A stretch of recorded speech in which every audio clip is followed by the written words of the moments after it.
This is the summary created from the video, Lecture 56 Case Studies I.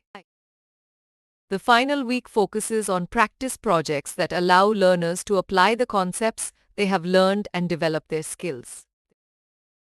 The first project introduces a data entry system for managing student records, which requires object-oriented programming concepts like encapsulation, inheritance, access specifiers, and packages, as well as GUI programming skills. The class design for the data entry system includes a class for storing student records with categories for undergraduate, postgraduate, and research students, console-based data entry with prompts for student details, and options to store data in memory or files. The implementation of the data entry system follows a phased approach, starting with a console-based data entry system that encapsulates classes and demonstrates inheritance, followed by storing data in files, and finally developing a GUI for data entry using AWT Swing with a tabbed pane. The second project focuses on binary trees and sorting searching algorithms, which require a computer science background and are computationally intensive, making it suitable for students interested in problem solving.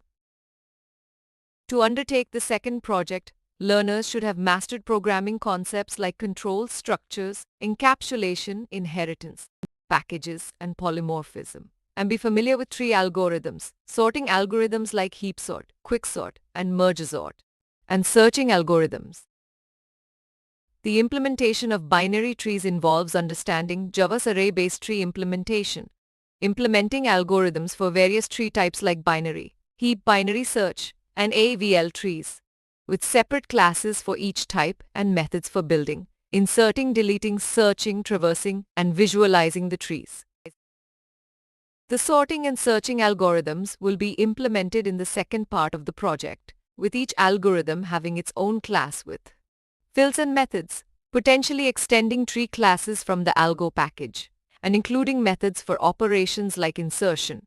removal, saving, and calculating time complexity. The project also covers visualization and API development using Java's graphics package Java, Auth for visualizing the sorting and searching algorithms, and aims to create reusable packages similar to Java APIs like Java, Util and Java, or emphasizing code reusability and following software engineering practices. The key takeaways from the projects include the Student Records Management Data Entry System application, which requires object-oriented programming and GUI programming skills and follows a phased implementation from console to GUI, as well as the binary trees sorting searching algorithms application, which requires knowledge of data structures and algorithms, but offers the opportunity to visualize algorithms and create reusable packages. Please stay tuned for more summary videos.